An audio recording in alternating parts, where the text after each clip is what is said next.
नाही याच्या बाबतीत बघा, मंत्रिमंडळ उपसमिती जी आहे त्याच्या चर्चेनुसार आपण त्यावेळी हैदराबाद गॅजेट लागू करण्यासंदर्भातला निर्णय घेतला, तेव्हा औंध गॅजेटियर आणि सातारा गॅजेटियरचा सुद्धा विषय पुढे आला आणि त्यावेळी आपण थोडासा वेळ हा मराठा आंदोलनकर्त्यांकडनं या ठिकाणी घेतलेला होता आणि विशेषतः त्याच ठिकाणी आमचे मंत्रिमंडळ आरक्षण उपसमितीचे सदस्य मान्य मंत्री श्रीमंत शिवेंद्रराजेंनी सांगितलेलं होतं की जे काय सातारा गॅजेटियर बाबतीतली डॉक्युमेंट्स आहेत, कागदपत्र आहेत, आणि ती खूप जुनी डॉक्युमेंट्स आहेत, जीर्ण असतात.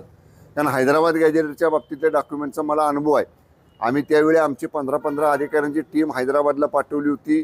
तेलंगणा गव्हर्नमेंटबरोबर आम्ही बोललो होतो आणि त्यांच्या कस्टडीतले डॉक्युमेंट्स आम्ही स्कॅन करून सर्टिफाय करून आणले होते. त्याला थोडासा वेळ लागतो, पण सातारा गॅजेटियर बाबतीत जर राजघराण्याकडे साताऱ्याच्या किंवा राजेसाहेबांच्याकडे, आमच्या शिवेंद्र राजेसाहेबांच्याकडे जरी काय त्यांच्याकडचे डॉक्युमेंट्स असतील तर ते इझी उपलब्ध होतील, लवकर उपलब्ध होतील.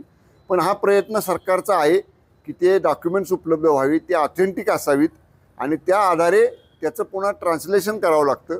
त्याचं म्हणजे काय म्हणतो आपण ते शब्द म्हणजे ट्रान्सलेशन करून त्याचा अर्थ समजावून घेऊन लॉ अँड ज्युडिशरीचं त्याच्यावर ओपिनियन घ्यायची ही प्रोसिजर आहे. हे मी का सांगतोय तर हैदराबाद गॅजेटच्या प्रक्रियेमध्ये मी होतो म्हणून सांगतोय.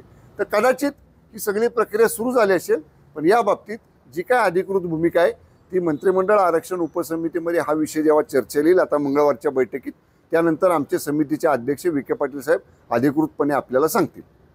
ओके.